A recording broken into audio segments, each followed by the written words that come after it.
What's up guys, it's Alex from Maximum Charge, and today we're going to be putting together this e-bike, the GhostCat F3 1500 Pro.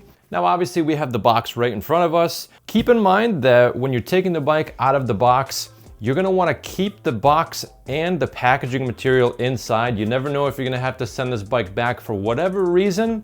So just keep that in mind. Keep the box maybe for 30 to 90 days, somewhere on there. So first we're gonna take the bike out of the box, remove all the packaging material, and then I'll show you guys how to put this bike together. Let's jump right in.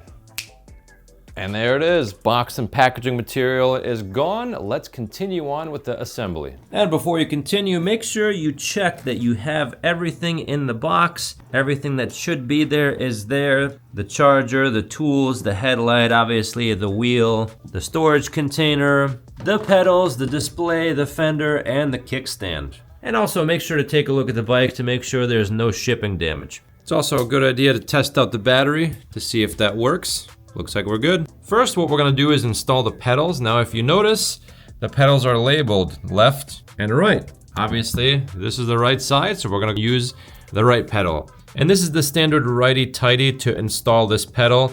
You just throw it in there and then tighten it to the right. Because with the left side, you install it lefty-tighty. Righty-tighty, I like to hand tighten this first, and then use the provided wrench to fully tighten the pedals. And for the left side, it is lefty-tighty. So you're gonna turn it to the left to tighten the pedal.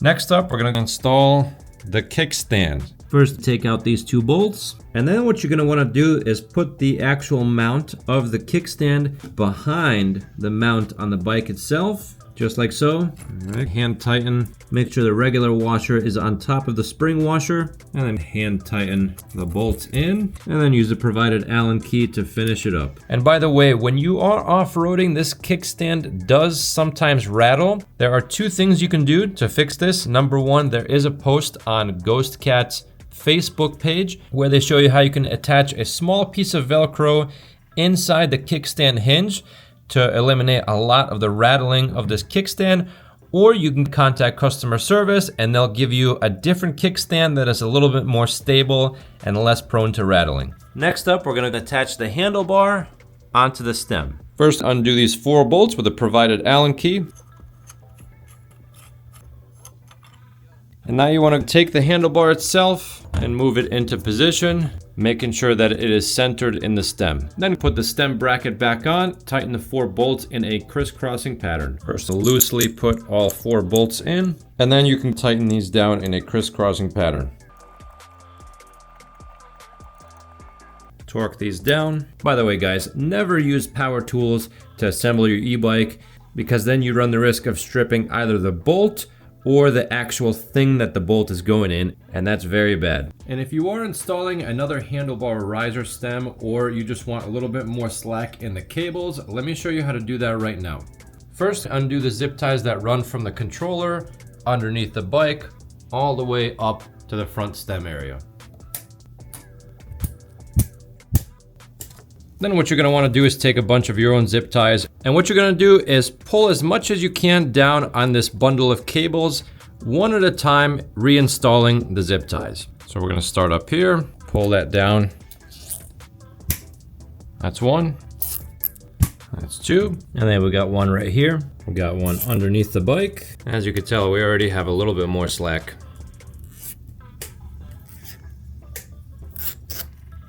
Looks like we have a little bit more breathing room now with the cabling. Now we're gonna install the front wheel into the fork. Put your foot down on the plastic protective bracket and lift the bike using the handlebars. Next, remove the caliper spacer. Remove the nuts and the washers from both sides of the front wheel. Then, making sure the disc brake rotor is in line with the disc brake caliper, lift the bike up using the handlebars and set the fork down right over the front axle.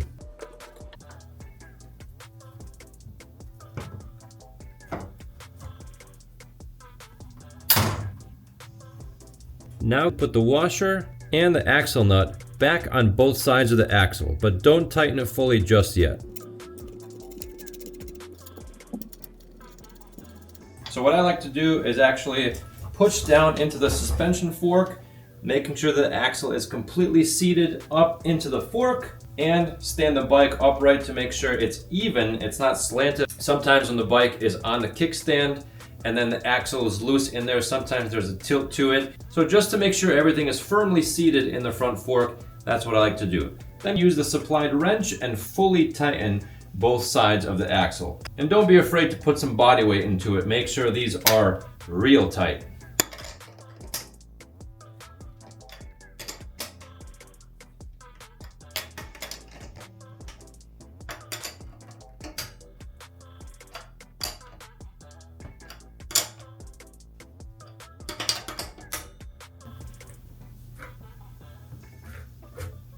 Looks good to me, and the brake doesn't rub at all. Look at that. If your derailleur guard happens to be bent like mine, an easy way to unbend it is to take some kind of wrench. We could throw the end straight through. Make sure the end is firmly seated onto the axle bolt and gently pull back until the derailleur guard is bent back in place. And that will give you plenty of clearance for the actual derailleur to go all the way into the smallest sprocket. And to prevent a lot of shipping damage from happening, your bike might show up with this bolt undone to make sure that this entire swing arm can get closer to the top of the frame. That's gonna make it so that the box is a lot smaller. It helps prevent a lot of shipping damage. So to put this together, very simple. There's a bolt right here. There's a female bolt on the other side. You screw those two together through the end of this suspension right here. Tighten it down, and then you are all set.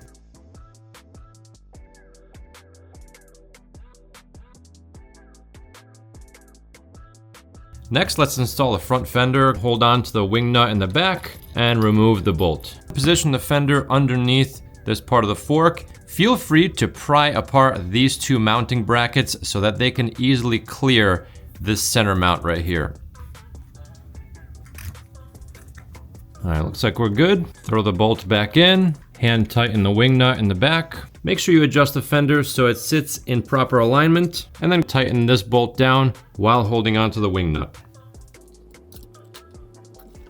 All right, that is stable. Next up, we're gonna work on installing the headlight. You're gonna take one of the headlight mounting brackets and make sure when it's placed on the outside, it's facing up, and then take the inside bracket, put one end into the small slot right there. Take one of the provided Phillips head screws, put that through, and then take a provided nut and tighten one side down. Hand tighten it for now. And do the same thing on the other side. Then you're gonna take the headlight, make sure that the cable is aimed down. Take one of the rubber washers, put it between the headlight and the bracket. Take one of the provided bolts and hand tighten that in. Do the same thing on the other side. Once you have the headlight positioned how you want it, tighten everything down. The bolts right here and the Phillips head screw right here. Do this for both sides.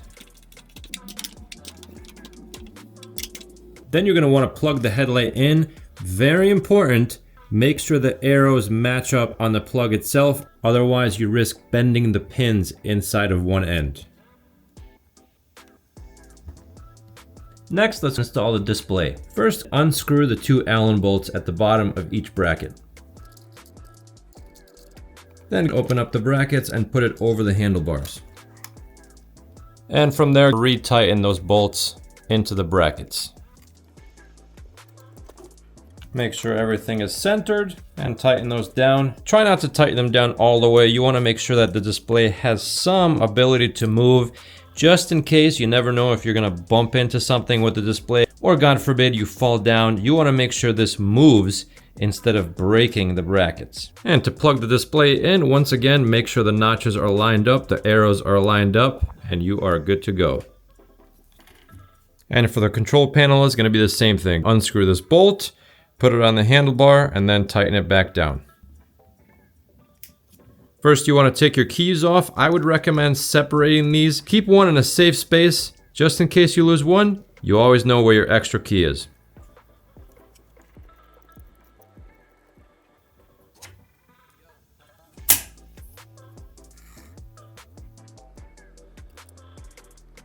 Same thing, you want to make sure that there's a little bit of movement in the control panel, so don't tighten it down too much. And the last step is to just throw your frame bag on using the straps that are on the bag. Once you're done with that, test your bike out to see if everything works.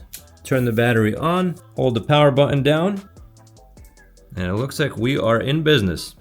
To remove this battery, you want to use the provided key, put that in, and turn it into the unlocked position. From there, you can carefully push the battery out. To put the battery back in, you align it with the battery cradle. Make sure it's pushed down.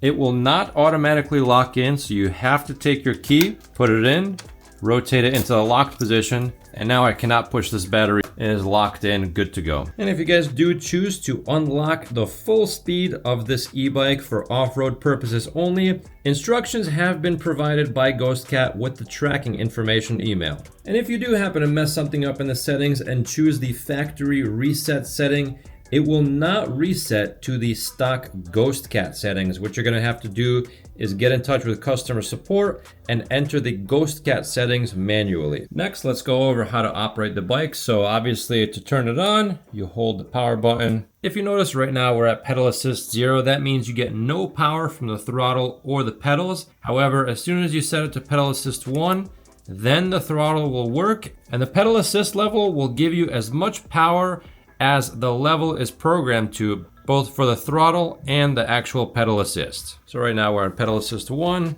If I use the throttle, the speed only goes to 8 miles an hour, and that does increase with each level of pedal assist. So for example, let's bring it up to 3, I get 15, and then with 5 in the locked mode, I get 20 miles an hour with the throttle. Voltage up here is essentially how much charge your battery has.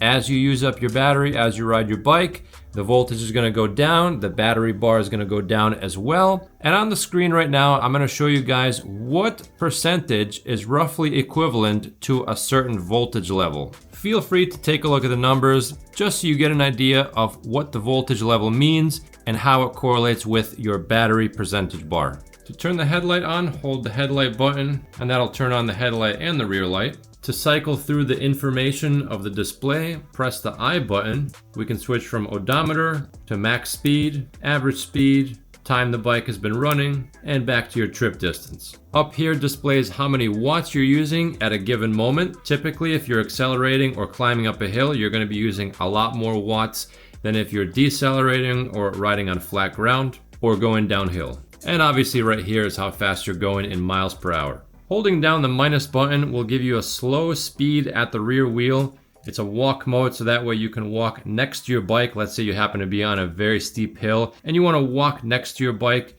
This is what you would hold. So when I hold this down, we get a slower 5 miles an hour at the wheel. And this bike also has a horn button. And always remember, for this bike, the rear brake is on the left and the front brake is on the right. And that, ladies and gentlemen, is how you put together your brand new GhostCat F3 1500 Pro. If, by the way, you have any issues at all, maybe from shipping damage or any other issues, go ahead and send customer service an email using the email support@ghostcatbikes.com. That's it for today, folks. Until next time.